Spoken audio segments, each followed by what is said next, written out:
దేశ రాజధాని ఢిల్లీకి వాతావరణ శాఖ రెడ్ అలర్ట్ జారీ చేసింది. ఢిల్లీలో గంటకు 60 నుంచి 100 కిలోమీటర్ల వేగంతో భీకర గాలులు వీస్తాయని హెచ్చరించింది. ఢిల్లీతో పాటు పరిసర ప్రాంతాల్లో ఉరుములు మెరుపులతో పాటు పిడుగులతో కూడిన వర్షాలు కురిసే అవకాశం ఉందని హెచ్చరించింది. మరోవైపు 3 రోజుల క్రితం కూడా ఢిల్లీలోని పలు ప్రాంతాలలో భారీ వర్షాలు కురిశాయి. పిడుగులు పడి ఏకంగా 6 మరణించారు.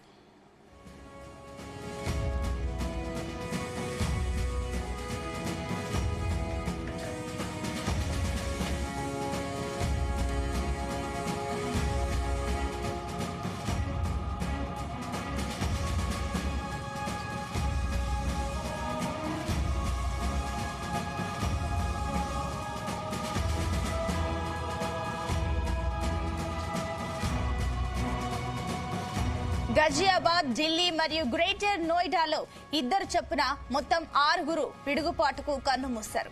భారీగా వీచిన ఈదురుగాలుల కారణంగా ప్రాణ నష్టంతో పాటు ఆస్తి నష్టం కూడా చోటు చేసుకుంది. మరోవైపు ఢిల్లీలో పలుచోట్ల వర్షం కురుస్తుంది.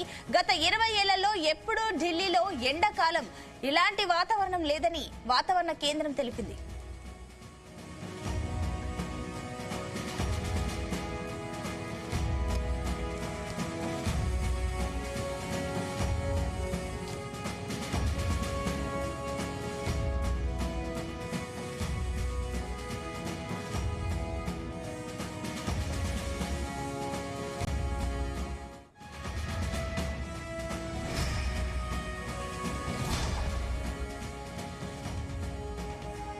మరోవైపు నైరుతి రుతుపవనాలు కేరళను తాకాయి.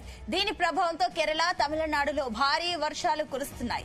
పలుచోట్ల గాలుల ధాటికి చెట్లు నేలకొరిగాయి, రహదారులు జలమయమయ్యాయి. ఇటు ఏపీ, తెలంగాణలోనూ పలు ప్రాంతాలలో వర్షాలు పడుతున్నాయి. తెలుగు రాష్ట్రాల్లో అకాల వర్షాలతో రైతులు తీవ్ర ఇబ్బందులు ఎదుర్కొంటున్నారు.